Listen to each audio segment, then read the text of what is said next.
ஆச்சி மசாலா. எந்த சமையலும் ருசி தேடும் ரகசியம். 20 ரூபாய்.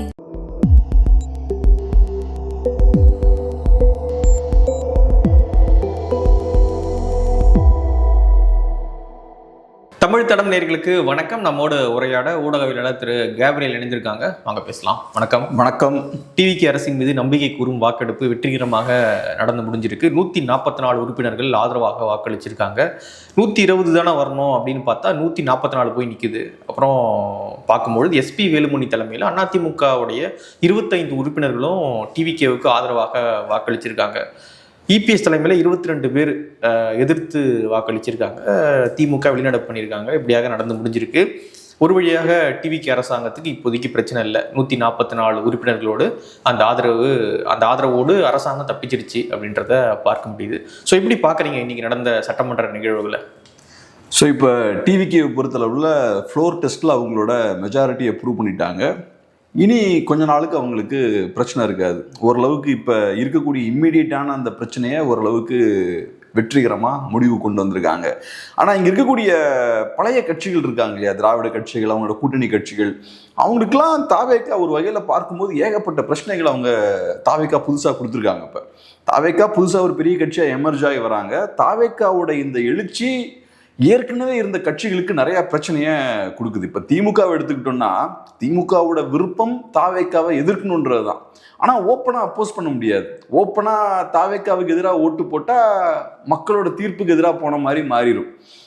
இப்போ தாவேக்காவுக்கு சாதகமான ஒரு அலை இருக்கு. அதனால இப்போ திமுகவுக்கு தாவேக்காவை எதிர்க்கணுன்ற விருப்பம் இருந்தாலும் அதை டைரக்டா பண்ண முடியல. ஸோ அவங்க வெளிநடப்பு பண்றாங்க.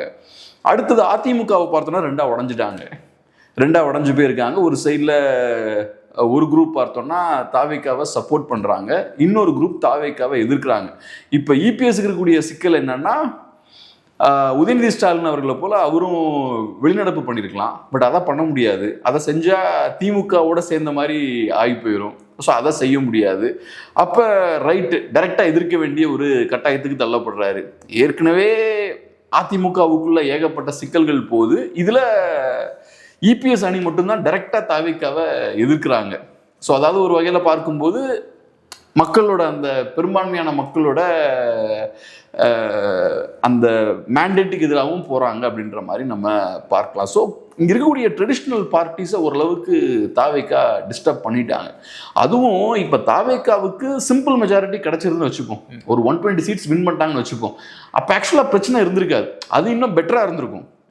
இப்போ 120 சீட்ஸ் இல்லை, சிம்பிள் மெஜாரிட்டி இல்லைன்னு அவர் என்ன பண்ணுறாரு, திமுக கூட்டணியில் கை வைக்கிறாரு. திமுக கூட்டணியை காலி பண்ணியாச்சு. அடுத்தது பார்த்தா அதிமுக ரெண்டா உடையுது. இந்த குழப்பங்கள்லாம் ஏற்படுது. இப்போ ஃப்ளோர் டெஸ்ட்லையும் ஏகப்பட்ட கன்ஃபியூஷன்ஸு. சிம்பிள் மெஜாரிட்டி இருந்தால் குறைந்தபட்சம் திமுகவோட கூட்டணி தப்பிச்சிருக்கும். அதிமுக ரெண்டா உடைய வேண்டிய தேவையும் ஏற்பட்டிருக்காது. ரைட்டு, அதிமுகவோட எம்எல்ஏஸோட தேவை இல்லைன்னா அந்த சிக்கலும் வந்திருக்காது. இப்போ சிம்பிள் மெஜாரிட்டி இல்லை, ஒரு 10 சீட் கம்மியா இருக்கு அப்படின்ற போது ஏகப்பட்ட குழப்பங்களை கிரியேட் பண்ணுது. ஒன்று தாவேக்கா 100 சீட்டுக்கு மேல போனதே பெரிய சிக்கல் தான் அந்த கட்சிகளுக்கு. ஏன்னா அவங்களோட சீட்டோட டேலிலாம் கம்மியாயிருச்சு. ரெண்டாவது சிம்பிள் மெஜாரிட்டி கிடைக்கல அப்படின்ற போது இன்னும் பெரிய டேமேஜை தாவேக்கா ஏற்படுத்துது. ஸோ இப்போ இங்க இருக்கக்கூடிய அந்த சிஸ்டமை பார்த்தோம்னா ஓரளவுக்கு உலுக்கிட்டாங்க, ஷேக் பண்ணிட்டாங்கன்னு நம்ம சொல்லலாம். அது நல்ல விஷயமா தான் நான் பார்க்குறேன். ஸ்டேட்டஸ் கோ டிஸ்டர்ப் பண்ணுறாங்க. எனக்கு தாவேக்காவால் தமிழ்நாட்டுக்கு பெரிய நன்மையெல்லாம் வரும்லாம் நம்பிக்கை கிடையாது. ஆனால் இருக்கக்கூடிய அந்த ஒரு கரப்ட் சிஸ்டம் இருக்கு பாருங்க, அந்த சிஸ்டமை ஓரளவுக்கு குலுக்கிட்டாங்க. ஓகே, இப்போ இருக்கவங்கெல்லாம் பெரிய ஒரு குழப்பத்தில் இருக்காங்க.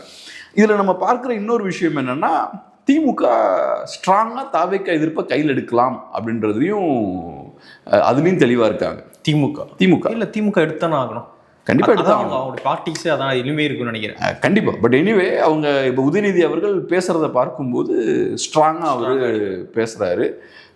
அது வரவேற்கத்தக்க ஒரு விஷயம் தான். ஒரு நல்ல ஒரு எதிர்கட்சியாக அவங்க பெர்ஃபார்ம் பண்ணணும். ஆனால் ஒரு சின்ன ஒரு விஷயம் என்னன்னா, எல்லாரும் தாவேக்காவுக்கு ஆதரவு தெரிவிக்கல. அது டேட்டாலாம் சொல்றாரு. 1.25 கோடி மக்கள் தான் தாவேக்காவுக்கு ஓட் போட்டிருக்காங்க. அதே மாதிரி சிம்பிள் மெஜாரிட்டியும் தாவேக்கா கிடைக்கல. அதனால தாவேக்கா வேண்டாம்னு ஓட்டு போட்டவங்க அதிகம் அப்படின்ற பாயிண்ட்டையும் சொல்றாரு. நம்ம அப்படி பார்க்க முடியாது. ஏன்னா தாவேக்கா சிங்கிள் பிக்கஸ்ட் பார்ட்டி. ஸோ அதனால கிளியரா பீப்புள்ஸ் மேண்டேட்னு பார்த்தோம்னா தாவேக்கா பக்கம் தான் இருக்கு. உலகத்தில் எந்த கட்சியுமே 100% ஓட்ஸையும் வாங்க முடியாது. இப்போ ஒரு கட்சி 150 சீட்ஸ் வின் பண்ணுதுன்னா கூட 40% ஓட்ஸ் தான் நிறைய நேரம் இருக்கும். மெஜாரிட்டி மக்கள் அந்த கட்சிக்கு ஓட் போட்டிருக்க மாட்டாங்க. பட் இருந்தாலும் நம்ம மக்களோட அந்த ஓவரால் மேண்டேட்டை நம்ம ரெஸ்பெக்ட் பண்ணணும். நம்ம ஒரு டெமோக்ரஸியில் வாழ்ந்துட்டு இருக்கோம். அந்த வகையில் தாவேகா சிங்கிள் பிக்கஸ்ட் பார்ட்டி, அதை நம்ம ஏற்றுக்கிட்டு தான் ஆக வேண்டும். இது பெரிய ஒரு மாற்றம் தான். தாவேகாவுக்கு சிம்பிள் மெஜாரிட்டி கிடைக்கலனாலுமே கிளியரான மேண்டேட்னா திமுக வேண்டான்றத மக்கள் முடிவு பண்ணிட்டாங்க. அதை ஏற்றுக்க மாட்டாங்க அவங்க. திமுக வேண்டான்றத மக்கள் முடிவு பண்ணிட்டாங்க. கிளியர் பாருங்க. இப்போ ஆச்சரியமான விஷயம் என்னன்னா, திமுக வேண்டான்னு நினைச்சவங்களோட ஓட்ஸ் ரெண்டா உடையுது. அதிமுக உடைக்கிறாங்க, தாவேகா உடைக்கிறாங்க. ஆனாலும் தாவேகாவால சிங்கிள் பிகஸ்ட் பார்ட்டியா உருவாகி எமர்ஜ் ஆகி வர முடியுது. அதனால இது காட்டக்கூடிய விஷயம் என்னன்னா, மக்கள் ஒரு எங்களுக்கு இந்த ரெண்டு கட்சிகளும் வேண்டாம் அப்படின்னு முடிவெடுத்துட்டாங்க. நிறைய நண்பர்கள் சொல்ற விஷயம் என்னன்னா,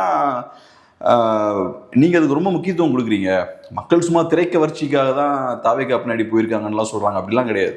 அப்படிலாம் ரொம்ப சிம்பிளாலாம் பெரிய பொலிட்டிக்கல் சேஞ்ச்லாம் நடக்காது. இது அரசியல் மாற்றம் தான். கரெக்டான மாற்றமா தவறான மாற்றமா இதனால பயன் வருமானதெல்லாம் செகண்டரி. ஆனா மக்கள் இதுக்கு ஒரு முடிவு கட்டணும்னு முடிவு பண்ணிட்டாங்க. வெறும் ரசிகர் மட்டுமே ஓட்டு போட்டுருக்க மாட்டாங்க. அப்படி கிடையாது. அப்படி பார்க்க கூடாது. எல்லாரும் தான் ஓட்டு 35% மக்கள் ஓட்டு போடுறாங்க, படிச்சவங்க எல்லாம் ஓட்டு போடுறாங்கன்னா வெறுமனே திரைக்கவர்ச்சி மட்டும்தான்னு நீங்க சுருக்கிற கூடாது. நிறைய பேர் அப்படி பண்றாங்க. திராவிட கட்சிகள் மீது உள்ள கோபம் கூட பெரிய கோபம் இருக்கு மக்களுக்கு. ஆனா மக்களுக்கு சரியான அரசியல் புரிதல்ன்றதுலாம் செகண்டரி. ஆனால் கோபம் கண்டிப்பா இருக்கு. கரெக்டான சொல்யூஷன் என்னது அப்படின்றதுல ஒரு குழப்பம் இருக்கு. ஸோ அதனால இதை பண்ணியிருக்காங்க. நம்ம ஃபியூச்சர்ல இதை கொஞ்சம் கூட டிஸ்கஸ் பண்ணலாம். இன்னொன்று உதயநிதி சொல்றாரு என்ன அப்படின்னா, எங்க கூட்டணி கட்சிகளுடைய தயவுல தான் நீங்க ஆட்சி நடத்திட்டு இருக்கீங்க அப்படின்னு தொடர்ச்சியாக அதை சொல்லிக்கிட்டே இருக்காங்க. விசிகா, கம்யூனிஸ்டுகள், IUML ஆதரவுல தான் நீங்க நடத்திக்கிட்டு இருக்கீங்க அப்படின்ற ஒரு விஷயத்த ஒரு எங்களுடைய இதுல தான் நடக்குது அது அப்படின்ற மாதிரி ஒரு விஷயம் பேசுறாங்க அவங்க. இப்போ உங்களுக்கு வேற வழி இல்லை இல்லையா? இப்போ நான் எப்படி பார்க்குறேன்னா, திமுகவோட அப்ரூவலோட தான் டெஃபினட்டாக இடதுசாரிகளும் IUML-ம் விசிகேவும் அங்கே போயிருக்காங்கன்றது என்னோட பார்வை. எனக்கு அதுக்கான ப்ரூஃப் இல்லைனாலும் ஏதோ ஒரு வகையில் திமுகவோட அப்ரூவல் இருக்குன்னு தான் பார்க்குறேன். ஆனால் அந்த இடத்துக்கு உங்களை தள்ளிட்டாங்களே, உங்ககிட்ட இருந்து அதிகாரத்தையும் பறிச்சுட்டு உங்க கூட்டணி கட்சிகளையே அங்கே அனுப்பி வைக்கணுன்ற இடத்துக்கு நீங்கள் தள்ளப்பட்டிருக்கீங்களே. நீங்கள் ஒன்றும் ஃப்ரீயாக ஒன்றும் பண்ணலையே. நீங்கள் அதை பண்ணணுன்ற இடத்துக்கு தள்ளப்பட்டிருக்கீங்கல்ல. அப்படி உங்களுக்கு விருப்பம் இல்லைன்னா ஏன் அதை பண்றீங்க? தாவேகா மோசமான கட்சின்னு சொல்றீங்க, எதிர்த்து நில்லுங்களேன். இப்போ உங்களுக்கு தெரியுது மக்கள் தாவேகா வரணும்னு விரும்புறாங்க. அதுக்கு எதிராக போக வேண்டாம். அதுக்கு எதிராக போய் நாளைக்கு எலெக்ஷன் வந்ததுன்னா, ரீஎலெக்ஷன் வந்ததுன்னா நம்மளை இருக்கிற சீட்டையும் பறிச்சு விட்டுருவாங்க. ஸோ அந்த பயம்லாம் உங்களுக்கு இருக்கு. அதனால தானே நீங்க இறங்கி வரீங்க. ஸோ அப்போ உங்களை அந்த இடத்துக்கு தாவேகா தள்ளிட்டாங்களே. அது மட்டும் இல்லாமல் தொடர்ச்சியாக இது சொல்வதின் மூலியமாக அந்த கட்சிகளுடைய தலைமையை கேள்விக்குள்ளாக்குற மாதிரி இல்லையா? அது எங்களுடைய உத்தரவுல தான் அவங்க வந்திருக்காங்க அப்படின்னு சொல்றதே, அந்த டோன்ல சொல்றதே அந்த கட்சிகளுடைய தொண்டர்களையும் அந்த கட்சியினுடைய தலைமையையும் அது ஒரு கேலி பொருளா மாற்றக்கூடிய ஒரு விஷயம் தானே. நான் எப்படி புரிஞ்சுக்கிறேன்னா, நான் என்னோட ஞாபகம் என்னன்னா, எங்க கூட கூட்டணி வச்சிருக்கக்கூடிய கட்சிகள் தான் உங்க கூட இன்னைக்கு இருக்காங்க. ஸோ எங்களோட பயணிக்கக்கூடிய கட்சிகள் தான் உங்களோட இருக்காங்கன்ற பொருள்ல தான் அவர் பேசுறாரு. பட் அவர் சொல்ல விரும்புற விஷயம் என்னன்னா, இன்னமும் நாங்க ஸ்ட்ராங்கா இருக்கோம், எங்க கூட்டணி கட்சிகள் எங்களோட தான் இருக்காங்க, அவங்க வெளியிருந்து உங்களுக்கு ஆதரவு தெரிவிச்சாலும் அவங்க எங்களோட தான் இருக்காங்கன்றதை எஸ்டாப்ளிஷ் பண்றாரு.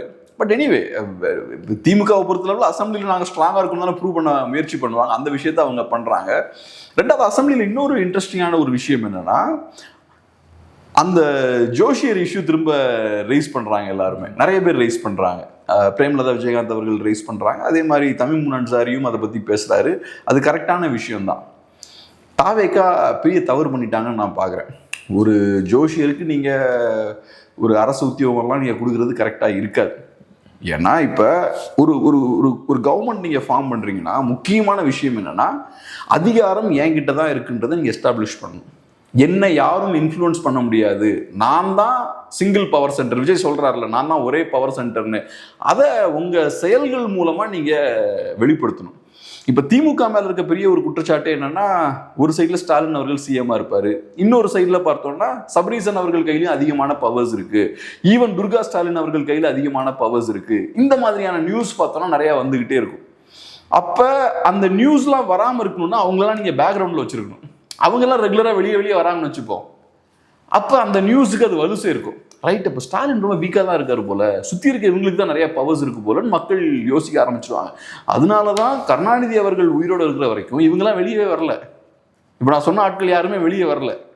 அது காரணம் என்னன்னா, உள்ளுக்குள்ள மல்டிபிள் பவர் சென்டர்ஸ்லாம் இருக்கட்டும், ஆனால் பார்க்கும்போது திமுகனா நான் தான், என்னை இன்ஃப்ளூயன்ஸ் பண்ணுறதுக்கு யாரும் கிடையாது. ஸோ இப்போ விஜய் அவர்கள் ஒரு ஜோஷியரை உள்ளே கொண்டு வராருன்னா நேச்சுரலாக அது காட்டக்கூடிய விஷயம் என்னன்னா, ஒரு ஜோஷியரால் டெஃபினட்டாக ஒருத்தர் இன்ஃப்ளூயன்ஸ் பண்ண முடியும்ல. இப்போ நாளைக்கு என்ன நடக்கும்? இப்போ என்ன சிக்கல்னா, இப்போ நீங்கள் வந்து ஒரு பவர்ஃபுல்லான ஆள்கிட்ட க்ளோஸாக இருக்கீங்கன்னு வச்சுப்போம், உங்கள் வழியாக அவரை ரீச் பண்ண முயற்சி பண்ணுவாங்க எல்லாம். பிரபு வந்து அவரோட ரொம்ப க்ளோஸாக இருக்காருப்பா, ஸோ அப்போ பிரபு வழியாக நம்ம அவரை ரீச் பண்ணலாம், ஸோ உங்களை இன்ஃப்ளூயன்ஸ் பண்ண எல்லாம் முயற்சி பண்ணுவாங்க. இங்கே நீங்கள் இப்படிப்பட்ட ஒருத்தரை கிட்ட வச்சுருக்கீங்கன்னா அது கரெக்டாக இருக்காது. ரஷ்யாவில் ரெவல்யூஷன் டைமில் மன்னருக்கு வந்து ரஸ்புட்டின் அப்படின்ற ஒரு ப்ரீச்சர் ஒருத்தர் ரொம்ப க்ளோஸாக இருந்தார், பெரிய கெட்ட பேரை ஏற்படுத்தி கொடுத்தாரு. ஏன்னா மன்னரோட ஃபேமிலி வந்து ரஸ்புட்டின் அப்படின்ற அந்த ப்ரீச்சரோட ரொம்ப க்ளோஸாக இருந்தாங்க. ரஸ்புட்டினுக்கு பெரிய இன்ஃப்ளூயன்ஸும் இருந்தது, மன்னரோட செயல்பாடுகளையும் மன்னரோட ஒய்ஃபோட செயல்பாடுகளையும் கண்ட்ரோல் பண்ண முடிஞ்சது அவரால். அது ஒரு ஆட்சியாளருக்கு நல்லது கிடையாது. பர்சனலாக உங்களுக்கு மேபி ஜோஷியத்தில் நம்பிக்கை இருக்கலாம், பட் அதை வந்து ப்ரைவேட்டாக வச்சுக்கிறது பெட்டர். இப்படி நீங்கள் பப்ளிக்காக இப்போ கொண்டு வரீங்கன்னு வச்சுக்கோங்க, அது பப்ளிக் பார்க்கும்போது இவரை இன்னொருத்தர் இன்ஃப்ளூயன்ஸ் பண்ணலாம் அப்படின்ற அந்த தோற்றம் ஏற்படும். ரெண்டாவது அஃப்கோர்ஸ் அது ரொம்ப தப்பும் கூட தான். ஒரு கவர்மெண்ட் ஜாப் எதுக்கு அவர் கொடுக்கணும், அது கரெக்டாக இருக்காது. ஸோ அந்த ஒரு மிஸ்டேக்கும் பார்த்தா அங்கே இருக்குது. குதிரை பேரமும் பேசப்பட்டுச்சு. குதிரை பேரம் பேசுனது கரெக்டான விஷயம் நான் பார்க்குறேன். அதுவும் பார்த்தோம்னா குதிரை பேரத்தை பொறுத்தளவில் ஏன் நான் அதை பேசணும்னு நான் சொல்கிறேன்னா, குதிரை பேரம் இருக்குன்னா நீங்கள் தூய ஆட்சி கொடுக்க போகிறது இல்லைன்னு அர்த்தம். நீங்கள் மற்ற கட்சிகள் செய்யக்கூடிய அதே விஷயத்தை தான் நீங்கள் பண்ணுறீங்க. இன்ஃபேக்ட் நான் என்ன தெரியுமா சொல்லுவேன், தாவேக்காவை பொறுத்தளவில் தாவேக்காவுக்கு சிம்பிள் மெஜாரிட்டி கிடைக்கல. அவங்க ஆக்சுவலாக ரீஎலெக்ஷனுக்கு போயிருக்கணும். ஒரு நல்ல ஒரு ஐடியாலஜிக்கல் பார்ட்டியாக இருந்ததுன்னா, இப்போ ஒரு தமிழ் நேஷனலிஸ்ட் பார்ட்டி பவருக்கு வருதுன்னு வச்சுப்போம், ஒரு தமிழ் நேஷனலிஸ்ட் பார்ட்டி பவருக்கு வரல, நல்லா பெர்ஃபார்ம் பண்ணுதுன்னு வச்சுப்போம், 110 சீட்ஸ் கிடச்சிருச்சு. அப்போ திராவிட கட்சிகளோட கூட்டணி வைக்க வேண்டிய கட்டாயம் ஏற்படுதுன்னு வச்சுப்போம். அப்போ இல்லை, எங்களோட பிரின்சிபிள்ஸ் வந்து என்னென்னா, நாங்கள் நல்ல ஆட்சி பண்ணணும்னு நாங்கள் முயற்சி பண்ணுறோம், திராவிட கட்சிகளோட தேவை ஏற்பட்டாலும் அதை நாங்கள் ஏற்றுக்க மாட்டோம், தனியாக நாங்கள் கண்டெஸ்ட் பண்ணுறோம், திருப்பி இன்னும் ரீஎலெக்ஷன் போகிறோம், அப்போ பார்த்துக்கலாம். அங்கே மக்கள் எங்களுக்கு கொடுக்கலன்னா பரவாயில்ல, அந்த ஒரு ஸ்டாண்டுக்கு போகணும். இன்ஃபேக்ட் டென்மார்க்கில் அப்படி ஒரு வலதுசாரி கட்சி பண்ணுச்சுன்னு நினைக்கிறேன். எனக்கு ஒரு ஞாபகம் இருக்குது, இப்போ ரீசெண்டாக ஒரு எலெக்ஷனை ஃபாலோ பண்ண ஞாபகம் இருக்குது. டென்மார்க்கில் ஒரு வலதுசாரி கட்சி வந்து அதை பண்ணாங்கன்னு நினைக்கிறேன். அந்த எக்ஸ்ட்ரீமுக்கு போகலாம். மக்களுக்கு நஷ்டம் ஏற்படும்னா கண்டிப்பாக ஏற்படும். ஆனால் ஒரு நல்ல கட்சி கரப்ட் ஆகுறது இருக்குல்ல, அது ஒரு நல்ல கட்சி கரப்ட் ஆகுதுன்னா மக்களுக்கு அது இன்னும் நஷ்டம். ஸோ அதனால் இப்போ இந்த கட்சி வந்து கூட்டணி வைக்கலான்னு இறங்குறாங்க பாருங்கள். இப்போ இந்த டிடிவியோட நிலைமையெல்லாம் பார்க்கும்போது சரியாக படலை. அந்த எம்எல்ஏவை உள்ளே கொண்டு வராங்க. அப்போ அங்கே குதிரை பேரம் நடக்குதுன்னா அது காட்டக்கூடிய விஷயம் என்ன, உங்களாலையும் மணி கேம்ஸ் வந்து விளையாட முடியுது. நீங்கள் இந்த பணத்தை வச்சு விளையாட ஆரம்பிக்கிறீங்கனாலே போட்ட பணத்தை திரும்பி எடுப்பீங்கன்னு அர்த்தம். அதான் நம்ம கேம்பெயின் நடக்கும் போதே சொன்னோம். டிவிக்கே வந்து ஓட்டுக்கு காசு கொடுக்குறாங்க, கேம்பெயின் பண்ணுற விதமும் பார்த்தோன்னா ஸ்ட்ராட்டஜிஸ்ட்லாம் உள்ளே கொண்டு வந்து இந்த விஷயங்கள்லாம் பண்ணுறாங்கன்னா அதெல்லாமே பணம் தான். நீங்கள் விளையாடுறது பண விளையாட்டு. பணத்தை இன்வெஸ்ட் பண்ணினா திருப்பி எடுப்பீங்க. ஸோ அங்கே ஒன்றும் மாற்றலாம் வரப்போகிறது கிடையாது. மேபி சில கட்சிகளோட கொஞ்சம் அதிகமாக நீங்கள் ஊழல் பண்ணலாம், மேபி சில கட்சிகளை விட கொஞ்சம் கம்மியாக ஊழல் பண்ணலாம், ஆனால் இந்த விஷயங்கள்லாம் இருக்கும். அதனால தான் நம்ம சில இடங்களில் நீங்கள் காம்ப்ரமைஸே பண்ணக்கூடாது. ஸோ இன்றைக்கி பார்த்தோன்னா இவங்க சில கட்சிகளை உள்ளே கொண்டு வராங்க, அப்புறம் அதிமுக ரெண்டாக உடையுது, அது டிடிவி கட்சியில் கூட ஒரு எம்எல்ஏ உள்ளே வராரு. இதெல்லாம் பார்க்கும்போது இது சரியாக படலை. அதை அவங்க பேசுறது கரெக்டான ஒரு விஷயம் தான் நான் பார்க்குறேன். ஓகே, அடுத்ததாக பார்த்தீங்கன்னா அதிமுகவுடைய நிலை 2 அணியாக பிரிஞ்சு வாக்களிச்சிருக்காங்க. 2 பேருக்குமே பேச அனுமதி கொடுத்தது ஒரு சர்ச்சையாக, ஒரு சலசலப்பாக சட்டப்பேரவைக்குள்ளே மாறிச்சு.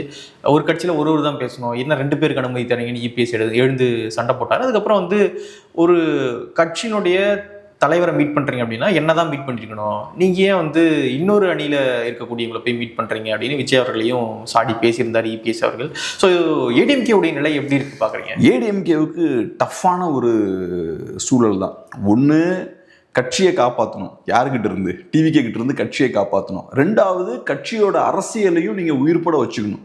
கட்சியோட அரசியலை நீங்கள் உயிர்ப்பட வச்சுக்கிட்டாதான் கட்சிக்கு ஒரு எதிர்காலம் இருக்கும். அப்ப நீங்க திமுக எதிர்ப்பையும் நீங்க செய்தாகணும். அப்ப திமுகவோடையும் நீங்க ஒரு டிஸ்டன்ஸ் மெயின்டைன் பண்ணணும். நீங்க திமுக கிட்டையும் நெருங்க முடியாது, அட் த சேம் டைம் தாவேக்காவையும் நீங்க எதிர்த்து அரசியல் பண்ணணும். அந்த விஷயத்தை தான் இப்ப இபிஎஸ் பண்ற.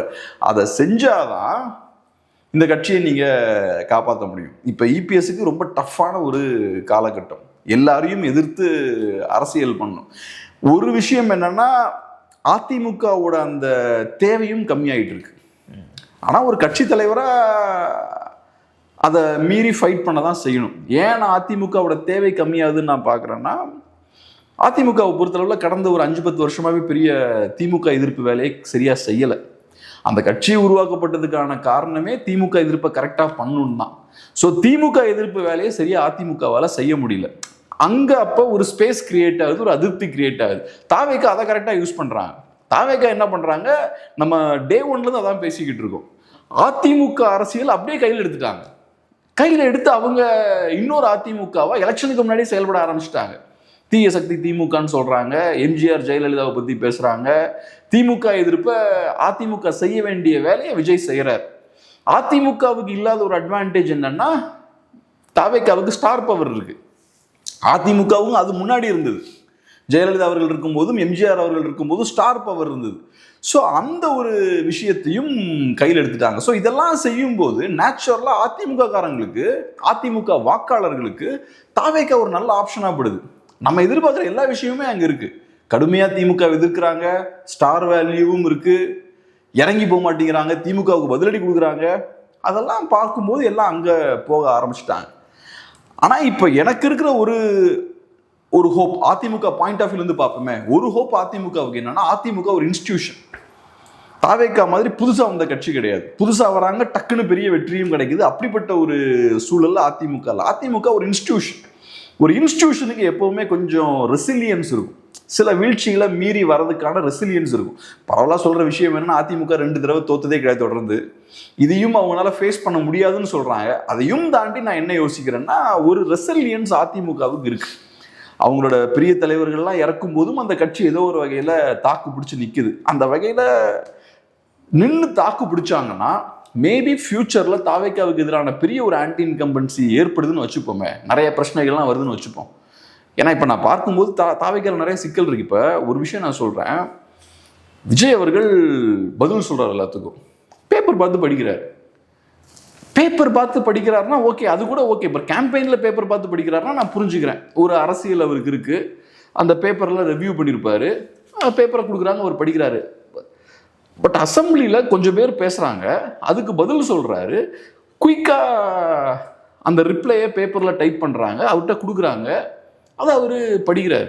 மேபி அதை அவர் ரிவ்யூ கூட பண்ணியிருக்கலாம். ஆனால் ஃபர்ஸ்ட் அந்த ஸ்பீச்சை யார் ப்ரிப்பேர் பண்ணுறாங்க? இவர் ஆர்கானிக்கால ரெஸ்பாண்ட் பண்ணும். அதுக்கு என்னோட விருப்பம் என்னன்னா, நான் பவரை வந்து சிஎம்கிட்ட கொடுத்துருக்கேன்.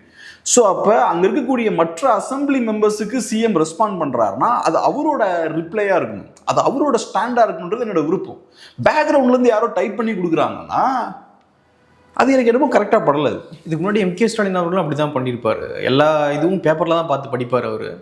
ஸோ அவை குறிப்பில் ஏறணும் அப்படின்றதுக்காக கரெக்டாக பேப்பரை பார்த்து படிப்பாங்க. ஸோ அது போல தான் இவரும் ஃபாலோ பண்ணுறாரு. ஆனால் இங்கே ஸ்பெசிஃபிக்காக ஒருத்தங்களுக்கு ரெஸ்பான்ஸ் பண்ணும்போது எல்லாமே பார்த்தா கரெக்டாக பேப்பரை பார்த்து சொல்கிறது எனக்கு கொஞ்சம் ஆக்வர்டாக தான் இருக்குது. அவங்க வந்து பார்த்தீங்கன்னா அது பண்ணுவாங்க, ஆனால் அதை தாண்டி ஆர்கானிக்காகவும் ரெஸ்பாண்ட் பண்ணுவாங்க.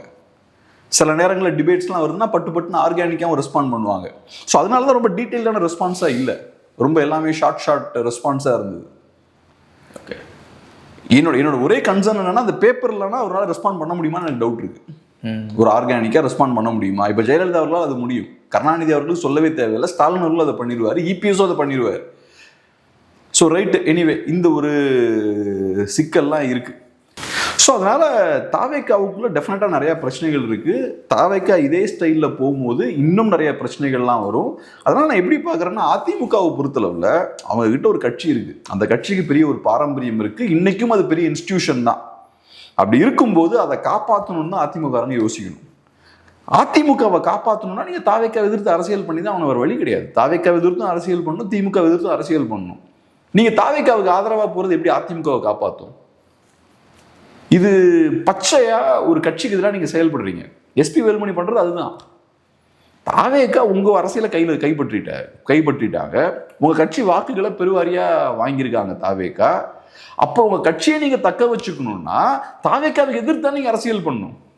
நீங்க இபிஎஸ்க்கு எதிராக நீங்க செயல்பட்டீங்கன்னா அதை நான் கேட்கவே மாட்டேன். இபிஎஸ் சரியில்லைங்க, இபிஎஸோட லீடர்ஷிப் மோசமா இருக்குங்க, இபிஎஸ்ஸால தாங்க நாங்க தோத்தோம், நான் பொறுப்பேற்றுக்கிறேன், நான் லீடர்ஷிப்ல இருந்தா நல்லா பண்ணலாம்னா அது வேற. ஆனா நீங்க என்ன பண்றீங்க, தாவேக்கா கிட்ட போறீங்க, தாவேக்காவை சப்போர்ட் பண்றீங்க, தாவேக்காவுக்காக உங்க கட்சியை 2 உடைச்சிருக்கீங்க. நீங்க இதை எப்படி ஏத்துக்க முடியும்? அப்போ உங்களுக்கு உங்க கட்சியை காப்பாற்றணும்ன்ற எண்ணமே இல்லை. இப்போ அங்கே போனால் மினிஸ்டர் என்ன கிடைக்கும், ஏதோ ஒன்று கிடைக்கும் நீங்கள் பார்க்குறீங்க. உதயநிதி அவர்களும் அதான் சொன்னார், சிலருக்கு அங்கே மினிஸ்ட்ரி தரப்போகிறாங்க, அவங்களுக்கு முன்கூட்டி எங்களுடைய வாழ்த்துக்கள் அப்படின்னு அந்த தரப்பு ஆட்கள் கிட்ட. இவங்கெல்லாம் சும்மாவா போவாங்க, இவங்கெல்லாம் பெருசு அதிகாரத்தை ருசிச்சு பழகினவங்க. இப்போ இவங்களுக்கு பயமே என்னன்னா இன்னொரு 5 வருஷம் நம்ம அதிகாரம் இல்லாமல் நம்மளால இருக்க முடியுமான்றதான் இவங்களோட பயமே. ஸோ நீங்கள் ஒரு கட்சியில் இருக்கீங்கன்னா அந்த கட்சி நலன் சார்ந்து நீங்கள் செயல்படணும். நீங்கள் பாட்டுக்கு தாவேக்கா சைடு போறீங்க, அது எப்படி கரெக்டாக இருக்கும்? ஸோ அதனால எஸ்பி வேலுமணி அவர்களும் அவர் டீம் பண்ணுறதும் ரொம்ப ரொம்ப தப்பான விஷயம். அது அதிமுக வழக்காது, அவங்க காலி பண்ணலான்னு முடிவெடுத்துட்டாங்க, அவ்வளோதான். ஆமாம், அதிமுகவை அடகு வச்சிடலான்னு முடிவு பண்ணிட்டாங்க. நமக்கு கொஞ்சம் சீட்ஸ் எதாவது கிடைக்கும், நமக்கு ஏதாவது அதிகாரம் கிடைக்கும்னு அவங்க பார்க்குறாங்க. ஸோ அதனால இபிஎஸோட ஸ்டாண்டு கரெக்டு தான். இங்கே தாவேக்கா சைடு போகாமல் இருக்கிறது கரெக்டு தான், ஹோல்டு பண்ணி வச்சிருக்காரு. ஆனால் இபிஎஸ் அதில் வெற்றி பெறுவாரான்றது பெரிய ஒரு சேலஞ்சு. அதை செய்யறதுக்கான கரிஸ்மா இபிஎஸ்க்கு இருக்கா? ஒரு ஸ்டாண்டு கரெக்டாக எடுத்துட்டாரு, ஆனால் அதை வெற்றிகரமாக முடிக்கணும்னா நீங்கள் ஒரு 5 வருஷம் தாக்கு பிடிக்கணும். அதுக்கப்புறம் நீங்கள் ஹோப் பண்ணணும், மேபி ஃபியூச்சரில் தாவேக்கா வீழ்வதற்கான வாய்ப்பு இருக்குது. ஏன்னா தாவேக்கா ஒரு இன்ஸ்டிடியூஷன் கிடையாது, தாவேக்கா பெரிய பெரிய கட்சிகள் எதிர்த்து அரசியல் பண்ண வேண்டியது இருக்குது, தாவேக்காவுக்கு வேற நிறைய பிரச்சனைகளும் இருக்குது, களத்தில் மக்கள் அதிருப்தியில் இருக்காங்க. இது எல்லாத்தையுமே தாவேக்கா சரி பண்ணணும் நெக்ஸ்ட் 4 இயர்ஸில். அதை சரி பண்ணோன்னா தாவேக்காவுக்கு எதிராக மக்கள் திரும்புவாங்க. ஸோ அந்த டைமில் மேபி நம்ம ஏறி வந்துடலாம் அப்படின்னு இபிஎஸ் நம்பி அதுக்கான வேலைகள் செய்யணும். ஸோ நான் சொன்ன இந்த விஷயங்கள்லாம் கரெக்டாக நடந்தால் மேபி அதிமுக மீண்டு வரலாம். ஆனால் அதிமுக மீண்டு வர்றது கஷ்டமான ஒரு காரியம்தான். திமுக தாவேக்கா எதிர்ப்பு அரசியலை ரொம்ப டஃப்பாக கையில் எடுப்பாங்க, நல்லா ஸ்ட்ராங்காக உட்காந்து தாவேக்காவோட மோத போகிறாங்க. உதயநிதி அவர்களும் நல்ல மெச்சூர்டான ஒரு ஸ்பீச் தான் அவர் கொடுத்துருக்காரு. நான் சொன்ன அந்த பெருவாரியான மக்கள் தாவேக்காவுக்கு ஓட்டு போடலன்னு அவர் சொன்ன விஷயத்தில் நம்ம உடன்படலானும், மற்றபடி அவர் ஒரு எதிர்கட்சி தலைவராக நல்லா ஸ்ட்ராங்கான ஒரு ஸ்பீச் கொடுத்துருக்காரு. இப்போவே நம்ம திமுக நண்பர்கள்லாம் அதை எடிட் பண்ணி ஷேர் பண்ண ஆரம்பிச்சிட்டாங்க. ஆமாம், ஸோ அதை அவர் பண்ணுறாரு. இப்போ நம்ம மாற்று சக்தின்னு சொல்லி டிவிக்கே சொல்கிறாங்க, நாங்கள் மாற்று அப்படிலாம் சொல்கிறாங்க. ஆனால் நிறைய வழக்குள்ள ஆட்கள்லாம் கட்சியில் சேர்த்துக்கிறாங்க. ஆமாம், அப்போ நீங்களும் ஒரு வாஷிங் மிஷின் வச்சு எல்லாரையும் வாஷ் பண்ணுறீங்களா? எப்படி என்னங்க மாற்றா இருக்க முடியும்? நான் பார்க்குறேன் சில எம்எல்ஏஸ்லாம் பார்க்கும்போது அவங்கெல்லாம் எப்படி மாற்றா இருக்க முடியும்னு எனக்கு தெரியல. இப்போ கொளத்தூரில் ஜெயிச்சவர் இப்படி பண்ணிக்கிட்டே இருக்காருல்ல, அவர் பேசுகிற ஸ்டைலில் வச்சு பார்த்தாலே தெரியுது அவர் டிப்பிக்கலாக இதுக்கு முன்னாடி இருந்த ஜென்ரேஷன் அவர். அது மட்டும் இல்லாமல் தமிழ்நாட்டில் போதை கலாச்சாரம் இருக்குன்னு தெரியுது. ஆமாம் தெரியுது, நேற்று நம்ம சொன்னோம்ல, அவர் பேசுறத வச்சு நம்ம புரிஞ்சுக்கிறது என்னன்னா தமிழ்நாட்டில் போதை கலாச்சாரம் இருக்குன்றது நம்ம புரிஞ்சுக்க முடியுது. ஆமாம், அவர் நிதானமாக பேச மாட்டேங்கிறாரு. அவர் பேசுகிற ஸ்டைலே மாற்று அரசியலுக்கான ஸ்டைலில் அவர் பேசல. மாற்றுனா என்ன? இங்கே இருக்கவங்க, இங்கே ஒரு சிஸ்டம் இருக்குது, அதுக்கும் எனக்கும் சம்மந்தம் இல்லை, நான் இவங்களோட ரொம்ப டிஃப்ரெண்ட்டாக இருப்பேன்றதான் மாற்று. நீங்கள் இங்கே இருக்கக்கூடிய அந்த வழிமுறைகள் இருக்கு பாருங்க, அதை பயன்படுத்தி தான் நீங்கள் அதிகாரத்துக்கு வரீங்க. ஆனால் மக்கள் இவங்க யாரையுமே பார்க்கல. விஜய் பார்க்கும்பொழுது மாற்றா இருக்காரு, சரி ரைட் அவருக்கு போடுவோம் அப்படின்னு. மக்களுக்கு வேட்பாளர்கள் பத்தி தெரியல. மக்கள் ஆக்சுவலா நான் பார்த்தல, நான் ஆக்சுவலா அதை நோட் பண்ணது என்னன்னா, நான் படிச்சவங்க நிறைய பேர் டிவிக்கு ஓட் போட்டாங்கன்னு சொன்னேன்ல, அவங்க பெரிய இந்த டிபேட்லாம் பண்றதுக்குலாம் வரல. அவங்க உட்காந்து ஈவினிங் ஆனா 7 மணிக்கு டிவி டிபேட் பாக்குறது, பக்கத்து வீட்டுக்காரங்கிட்ட போய் அரசியல் பேசுறது. இப்ப என்டிகே காரங்க அதை பண்ணுவாங்க, பயங்கர க்ளோஸா டிவியை போட்டு எடுத்து அரசியல் ஃபாலோ பண்ணுவாங்க, கூட இருக்க எல்லாவங்கிட்டையும் அரசியல் பேசுவாங்க, இதெல்லாம் பண்ணுவாங்க. இவங்க அதெல்லாம் பண்ண மாதிரி நான் பார்க்கல. இவங்களை பொறுத்தளவுல ஏதோ ஒரு அதிருப்தி அவங்களுக்கு இருக்கு. படிச்சவங்க நிறைய பேர் மாறி இருக்காங்க. இதை நான் ரொம்ப சுருக்க விரும்பல. இது வெறும் திரைக்கவர்ச்சின்னு மட்டும் நான் சுருக்க விரும்பல. திரைக்கவர்ச்சியா இருக்கு அது, ரைட், அதுல ஒரு ஆங்கிள் இருக்கு. ஆனா டெஃபினட்டா இவங்களுக்கு நிறைய அதிருப்திகள் இருக்கு. இவங்களுக்கு ஏதோ ஒரு வகையில இங்க இருக்கக்கூடிய திராவிட கட்சிகளோட கனெக்ட் ஆக முடியல. குறிப்பா இப்ப இந்த லாஸ்ட் 30 இயர்ஸ்ல ஒரு பெரிய மிடில் கிளாஸ் எமர்ஜ் ஆயிருக்கு, உருவாயிருக்கு, ஒரு பெரிய மிடில் கிளாஸ் உருவாயிருக்கு. அவங்களுக்கு திராவிட கட்சிகள் எதுவுமே பண்ணல, அதுதான் சிக்கல். அவங்களுக்கு ஏற்ற விஷயங்கள் பேச மாட்டேங்கிறாங்க. இன்ஃபேக்ட் திராவிட கட்சிகளோட அரசியலால் அவங்க பாதிக்கப்படுறாங்க. இலவசங்கள்லாம் நீங்கள் கொடுக்குறத நான் சொன்ன இந்த மிடில் கிளாஸும் ஏற்றுப்பாங்க. ஏன்னா ஏதோ கொடுக்குறாங்க நல்லதுன்னு நினச்சிப்பாங்க. ஆனால் அதனால வரக்கூடிய பாதிப்பை மிடில் கிளாஸ் தான் ஃபேஸ் பண்ணுறாங்க. மிடில் கிளாஸ்ல இருந்து ஏகப்பட்ட பணம் வந்து பறிக்கப்படுதுங்க. அவன் டேக்ஸ் பே பண்ணுறான், இபி நிறைய பில் பே பண்ணுறாங்க, ஏகப்பட்ட இழப்புகள் பார்த்தோம்னா இவங்களுக்கு ஏற்பட்டு இருக்கு. ஸோ இதெல்லாம் சேர்ந்து ஒரு அதிருப்தியை ஏற்படுத்துது. ரெண்டாவது, இப்போ பழையபடி ஃபங்க்ஷன் ஆக மாட்டேங்குது சிஸ்டம். இப்போ ஐடி இண்டஸ்ட்ரியெலாம் பெரிய சேலஞ்சை ஃபேஸ் பண்ணிக்கிட்டு இருக்கு. அதெல்லாம் டெஃபினட்டாக இந்த ப்ரெஷர்லாம் டெஃபினட்டாக இருக்கும் ஐடி எம்ப்ளாயிஸ்க்குலாம். இந்த மிடில் கிளாஸ் புதுசாக உருவாயிருக்காங்க பாருங்க, ஒரு 30% தமிழ்ஸ் இன்னைக்கு அது இருப்பாங்க, 25-30% இருப்பாங்க. இவங்க பெரிய ஸ்ட்ரெஸ்ல இருக்காங்க நீங்கள் நிறைய பேர். ஸோ அவங்களுக்கு என்ன பிரச்சனை நடக்குது இதெல்லாம் பெருசாக தெரியலனாலும் ஏதோ சிக்கல் இருக்கு, நமக்கு இவங்க வேண்டான்னு முடிவு பண்ணிட்டாங்க. அதனால இந்த மாதிரி அவங்க ஓட் போடுறாங்க. அப்போ இதை நம்ம சாதாரணமாக எடுத்துக்க முடியாது நம்ம. ஓகே. ஸோ அதனால டிவிக்கே மாற்றான்னு கேட்டிங்கன்னா டெஃபினட்டாக மாற்று கிடையாது. டிவி கிட்ட ஒரு பெரிய திட்டங்கள்லாம் ஒன்றும் இல்லை. அவங்களும் திராவிட கட்சிகள் பண்ணுற அதே விஷயத்தை தான் பண்ணுறாங்க. ஸோ திராவிட கட்சிகள் சில பிரச்சனைகளை கிரியேட் பண்ணாங்க பாருங்க, அந்த பிரச்சனைகளை டிவிக்கேவும் கிரியேட் பண்ணுவாங்க. திராவிட கட்சிகளோட அரசியலால வந்த பிரச்சனைகள் இன்னும் அதிகமாக தான் செய்யும். அதனால தான் நான் சொல்றேன் அதிமுகவுக்குலாம் ஹோப் இருக்குன்றேன். நான் ரொம்ப ஹானஸ்டா நான் சொல்றேன், நம்ம இப்பயே அவசரப்பட்டு நம்ம பேசக்கூடாது.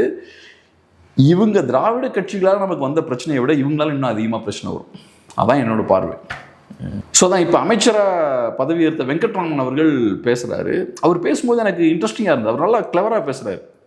இப்போ நம்ம கொளத்தூர் எம்எல்ஏ பற்றி பேசும்போது இப்படி பண்ணிக்கிட்டே இருக்காருல்ல, அவருக்கு நிறைய மீடியா அட்டென்ஷன் கிடைக்கிறனால அதை பண்ணுறாரு அவர். ஆனால் இவர் வெங்கட்ராமன் பொறுத்தளவில், மினிஸ்டரை பொறுத்தளவில் பெருசாக அவர் எதுவுமே பேசலை. எல்லாமே அவர் தான், விஜய் தான், எல்லாமே அவர் பார்த்துப்பார் அப்படின்ட்டு அவர் போகிறார். அது காட்டக்கூடிய விஷயம் என்ன, அவருக்கு தெரியுது இங்கே பவர்ன்றது விஜய் மட்டும்தான். விஜய் யூஸ் பண்ணி தான் நம்ம ஜெயிச்சிருக்கோம். இது ஏறக்குறைய ஜெயலலிதா அவர்கள் ஸ்டைல் அரசியல். ஜெயலலிதா யாரை கட்டினாலும் அவங்க ஜெயிப்பாங்க. ஸோ ஜெயிக்கிறவங்களுக்கு தெரியும் நம்ம அடக்கி வாசிக்கணும்னு. நம்ம மீடியா அட்டென்ஷனை கிரியேட் பண்ணுற மாதிரியான விஷயங்கள் பண்ணோம்னா மேலேருந்து நமக்கு சில நேரங்களில் வார்னிங் வர்றதுக்கான வாய்ப்பு இருக்குது. ஸோ முடிஞ்ச அளவுக்கு நம்மளோட இருப்பை நம்ம காட்டிக்கவே கூடாது. எல்லாமே அவர் தான், நாங்கள் ஒன்றுமே கிடையாது அப்படின்ற ஸ்டாண்ட் எடுத்துகிட்டு போகிறது பெட்டர். அதை அவர் கரெக்டாக பண்ணுறாரு. நான் சொல்கிறேன், இப்போ தாவேக்கால நிறைய பேர் பார்த்தோம்னா அட்டென்ஷன் அவங்க சைடு திருப்பதுக்காக சில விஷயங்கள் பண்ணிட்டு இருக்காங்க. ஓகே, அது நீங்கள் எலெக்ஷனுக்கு முன்னாடி பண்ணலாம், இப்போ பண்ணக்கூடாது. இப்போ பண்ணால் உங்களுக்கு டேஞ்சராக போயிடும். நீங்கள் ஆதவர்ஜனாவை எடுத்துக்கோங்க. 2 இயர்ஸ்க்கு முன்னாடி அவரு கொஞ்சம் பெரிய ரோல் பிளே பண்ணார். அப்புறம் போக போக கொஞ்சம் கொஞ்சமாக ஆதவர்ஜனாவே அவரோட ஸ்பீச் இதெல்லாமே குறைச்சிக்கிட்டார்.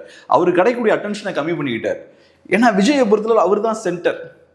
நீங்க அவரோட அந்த பப்ளிசிட்டியை யூஸ் பண்ணி வின் பண்ணிக்கிட்டு உங்களுக்கு அட்டென்ஷன் தேடிக்கிட்டீங்கன்னா அது ஏதோ ஒரு டைம்ல உங்களுக்கு பேக் ஃபயர் ஆகும். இப்போ புதுசாக ஒருத்தர் பார்த்தேன், செருப்பு போட மாட்டாராம், பஸ்ஸில் அவர் கவர்மெண்ட் பஸ்ஸில் தான் போவாராம். அதெல்லாம் நான் பார்த்துட்டு தான் யோசித்தேன். உங்களுக்கு அட்டென்ஷன் தேடக்கூடிய விஷயங்கள் நீங்கள் நிறையா பண்ணீங்கன்னா ஏதோ ஒரு வகையில் தாவேக்கால உங்களுக்கு பிரச்சனை வரும். தாவேக்காவை பொறுத்தளவு தாவேக்கா இஸ் விஜய். அந்த ஸ்டாண்டோட நீங்கள் போகிறது நல்லது. அதுக்குள்ளே உங்களுக்குன்னு ஒரு பெரிய ஸ்பேஸ் கிரியேட் பண்ண பார்த்தீங்கன்னா சிக்கல் வரும். வெங்கட்ராமன் அதை கரெக்டாக பண்ணுறாரு. அவருக்கு தெரியுது ஆஸ் அன் இண்டிவிஜுவல் நான் ஒன்றும் பவர்ஃபுல்லான இன்ஃப்ளூயன்ஷியலான பர்சன் கிடையாது. நான் இன்னைக்கு ஒரு மினிஸ்டர்னா அது காரணம் விஜய் மட்டும்தான், சிஎம் விஜய் மட்டும்தான். ஸோ அப்போ அந்த யதார்த்தத்தை புரிஞ்சுக்கிட்டு அதுக்கேற்ற மாதிரி கேம் ஆடிட்டு போகிறது தான் பெட்டர்னு அவருக்கு புரியுது. அதை அவர் கரெக்டாக பண்ணுறாரு. ஸோ இந்த சிஸ்டம் இருக்கும்போது சைலண்ட்டாக நீ நிறைய பிரச்சனைகள் வர ஆரம்பிக்கும்.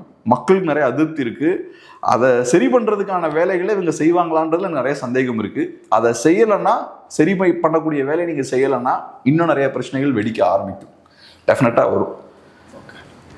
பார்க்கலாம். இப்போதைக்கு ஆட்சிக்கு ஒன்றும் பிரச்சனை இல்லை அப்படின்ற இப்போதைக்கு பெரிய வெற்றி தான் இது. ஆக்சுவலாக பெரிய வெற்றி தான் இது, மக்களுக்குமே வெற்றி தான். நம்ம எதிர்பார்த்த மாதிரியான மாற்றத்தை தான் மக்கள் ஏற்றுக்கணும்னு நம்ம சொல்லக்கூடாது. மக்கள் அவங்களுக்கு பிடிச்ச விஷயத்த பண்ணியிருக்காங்க, ரைட்டு. ஒரு விஷயத்த பண்ணுறாங்க, அப்புறம் அவங்க பார்ப்பாங்கல்ல, ரிவ்யூ பண்ணுவாங்கல்ல. நம்ம மாற்றம்னு நினச்சி ஒரு விஷயத்த செய்கிறோம், நம்ம எதிர்பார்த்த ரிசல்ட்டை கொடுக்குதான்னு மக்கள் ரிவ்யூ பண்ணுவாங்கல்ல. ரிவ்யூ பண்ணிவிட்டு அதுக்கப்புறம் முடிவு எடுக்கட்டும். அடுத்த எலெக்ஷன் யாருக்கு ஓட் போடலான்னு முடிவு பண்ணட்டும். நம்மளோட பொலிட்டிக்கல் ஸ்டாண்டை மாற்றணுமா மாற்றக்கூடாதா, இதான் கரெக்டாக, அதெல்லாம் அப்புறம் ரிவ்யூ பண்ணிட்டோம் மக்கள். அது வரைக்கும் நம்ம வெயிட் பண்ணுவோம். அதுக்கேற்ற மாதிரியான அரசியல் அது வரைக்கும் பண்ணணும். ஓகே, பார்க்கலாம். நிறைய விஷயங்கள் மட்டும் பகிர்ந்துக்கிட்டீங்க. நன்றி.